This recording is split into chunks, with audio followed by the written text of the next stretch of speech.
Evaporation is the process that changes liquid water to gaseous water or water vapor. Right now, let's proceed to discuss or tackle about the following topics. First, the physics of evaporation. Second, factors affecting evaporation. Third, measurement of different factors for evaporation. And lastly, available methods or procedures for estimating evaporation from open water.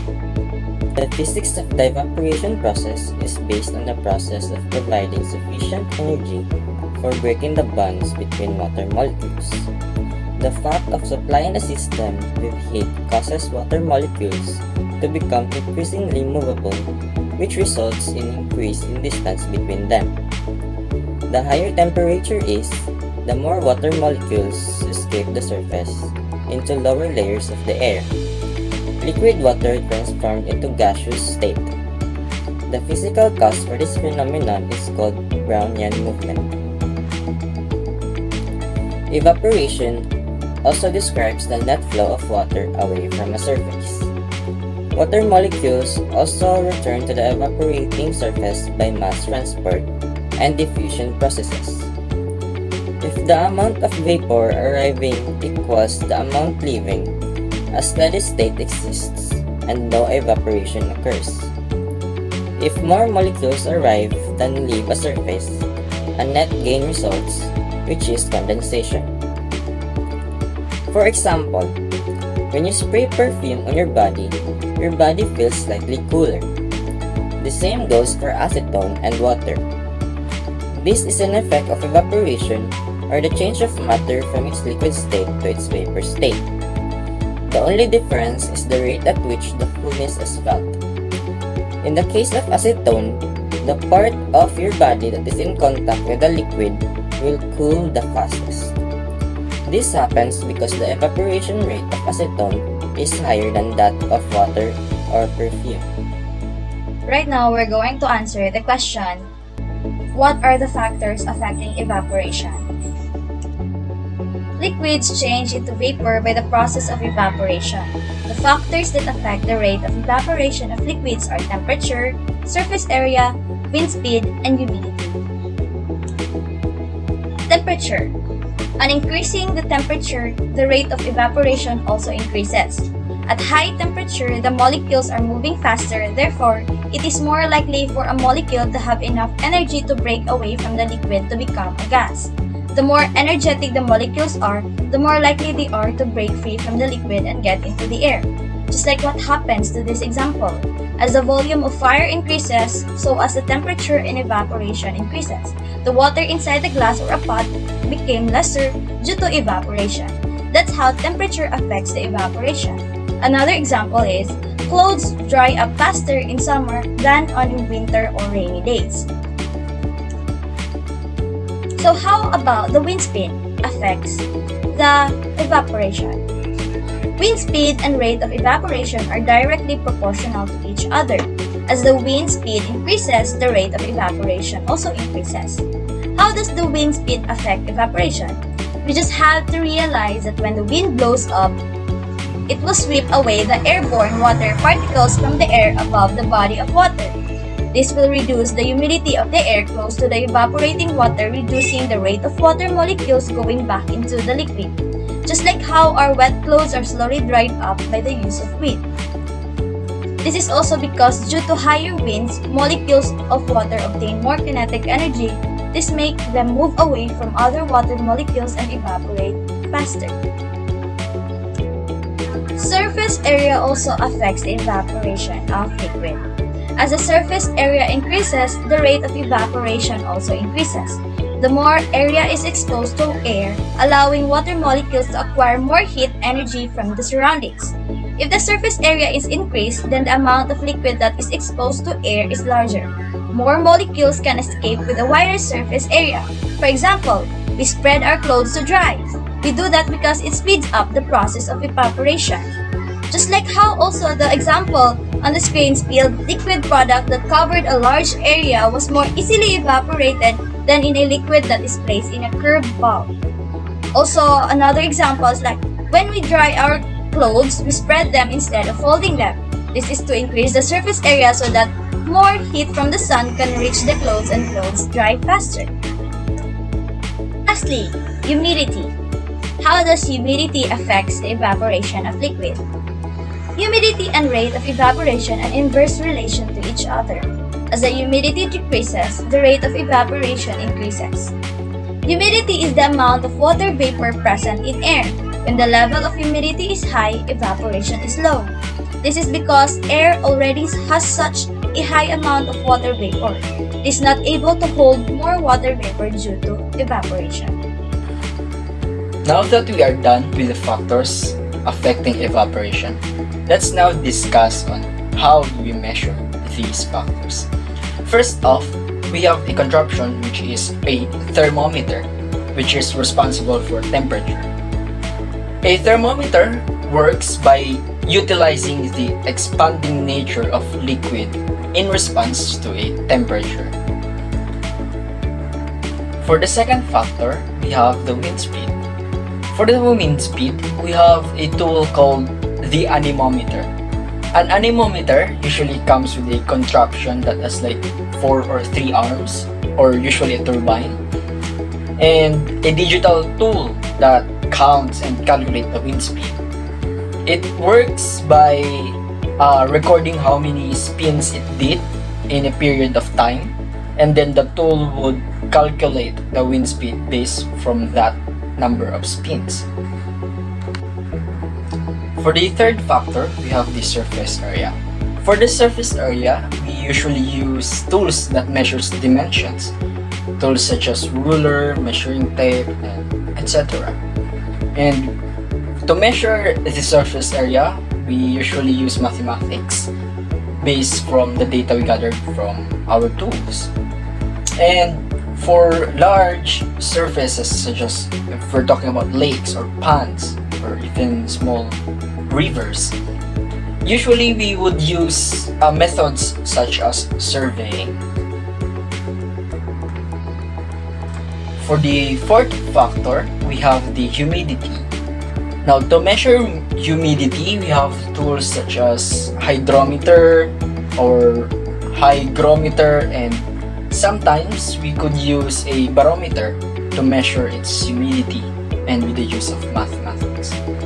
And that is for all the factors and how do we measure these factors.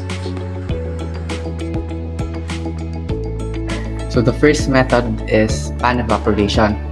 Now, this method uses an evaporator pan that holds water, which is open to the open atmosphere. Now, the changes in the water are then recorded, specifically the water level. Now, there are a lot of different versions of evaporator pans, but they are essentially they work the same way. So, which has like reservoir of water, then a sensor that records the water level, and its changes over time. Now, the second method is the water balance. This is an application of conservation of mass. Now, this technique involves the maintenance of a water budget.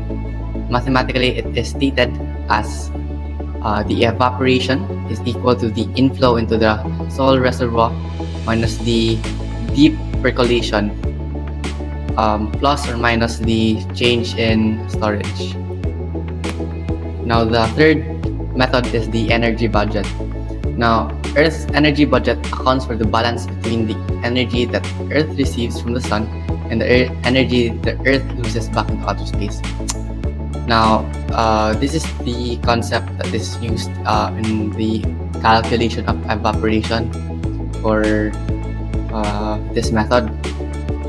Now, the equation or the formula is the net radiation available energy from the sun is equal to the energy used by evaporation plus energy used in heating air plus the energy used in heating water, lastly plus the energy used in heating the surrounding water. If you want to get the evaporation rate of the if you want to get the evaporation rate using this method, you just have to transfer the E into the other side of the equation, and also Rn to the other side of the equation. Then you get the energy used by evaporation, so you get a clue how much water is evaporated to the end. Now, the fourth method is called the mass transfer or the aerodynamic method. Numerous empirical formulas have been derived which express evaporation as function of atmospheric element, but mostly they're based on Dalton's law of partial pressure. Now we have a mathematical formula where the evaporation is equal to the constant times the saturated vapor pressure minus a vapor pressure at a reference height times the wind speed or a function of a wind speed. The fifth method is the Penman-Monte equation. The Penman-Monte method is also known as the combination method, as it combines basic equations of heat and water vapor transfer. Combination equations used to calculate evaporation and potential evaporation. The Penman-Monte equation is a more general form of combination equation.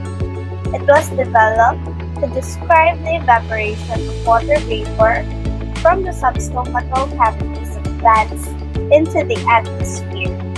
Essentially, the evaporation rate obtained from the simultaneous solution of diffusion equations for heat and water vapor and the energy balance equation when applied to open water, it takes the equation or form below, where E is the evaporative latent heat flux, Rn is net radiation flux, and G is the sensible heat flux into the soil. The sixth method is the equilibrium temperature method. The equilibrium temperature method addresses the issue of heat storage by calculating a time series of change in heat storage, which can then be included in the model of evaporation, such as the Penman-Monte equation. The equilibrium method has been recommended by the R&D study as the best method for estimating open water evaporation, scoring highest overall compared with other methods according to 9 criteria. However, it does not lend itself to manual calculation and requires a certain amount of coding and data preparation and transformation in order to be used. In the long term, the equilibrium temperature method is likely to be implemented formally for agency staff to use. The seventh method is the empirical factors method. Empirical factors convert evaporation rates measured or estimated for one type of land surface, or the reference evaporation, to those of another have been used for some time. They are comparable to the use of Planck coefficients to convert measurements of evaporation from evaporation plans to those of other water bodies or land surfaces. And it consists of simply multiplying the reference evaporation by an empirical factor, or sometimes referred to as the crop coefficient. There are very few comparisons of methods of estimating open water evaporation in the literature. Pan evaporation and empirical factors can be considered as similar methods, as they rely on the use of factors, ideally time varying, to convert standard estimates of evaporation to those of a water body. The difference between the methods is the source of the reference evaporation. Measurements from an evaporation pan or estimates of evaporation calculated using meteorological data. On the other hand, the development of physically based models, such as the Penman-Montate combination equation, has resulted in reliable estimates of evaporation being readily derived from meteorological data to the extent that it is generally considered to be norm in the UK. As a consequence, pan evaporation measurements have been discontinued at the majority of sites, and at the few remaining sites, data are generally held as paper records whilst the meteorological data is in computer form. In mass balance, the difficulty and expense of measuring all the elements that are required means that this method has only been applied in a few exceptional circumstances. And the last one, the bulk transfer method, seems initially very attractive as it makes use of data that are easily measured, the meteorological variables, and the water body surface temperature. In practice, the sensitivity to vapor pressure measurements combined with the difficulty of defining the wind function reduce the accuracy of this method.